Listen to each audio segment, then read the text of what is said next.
Okay, guys, all in all, this was an exceptional sequel movie.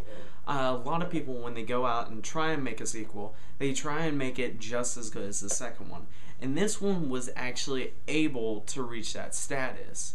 But one of the arguments a lot of people are giving it is the fact that it's pretty much the first one, but instead of taking place in Las Vegas like in the first one, it takes place in Bangkok.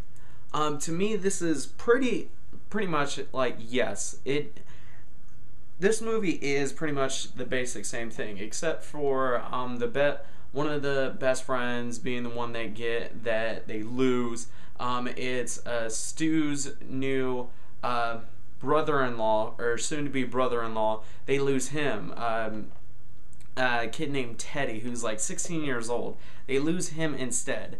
But like a lot of like little things happen throughout the movie. Like one, Zach Galifianakis's character Alan, he gets his head shaved. Stu gets a Mike Tyson tattoo, and a whole lot of other unbelievable things. All in all, it was really good acting. Definite crowd pleaser was the fact that they brought, what's the guy's name? Chow, the Asian guy that pops out of the trunk in the first one. Yeah, they bring him back in the second one, but I think he actually got more time, and to me it was like definitely a good time of bringing him back. That was my favorite character in the first movie, pretty much altogether. The writing for this movie was pretty much like the same as the first one. There were like a bunch of little jokes. A couple of spots could have been fixed up pretty easily. But all in all, this was a really good movie. It was a really good sequel. It was pretty much the first one, but in some respects, I feel that they did kick it up a notch, and once you see it yourselves, you'll understand what I mean by kick it up a notch.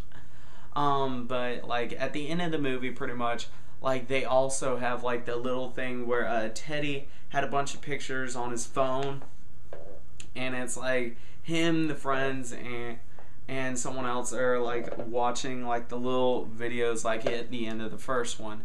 So pretty much all in all for this movie, if you like the first one, you're definitely going to like the second one. I suggest going and seeing it. This was pretty much I'm going to say A minus, between an A minus and a B plus, somewhere in between there. Let's call it dwarf, like dwarf in between A and B.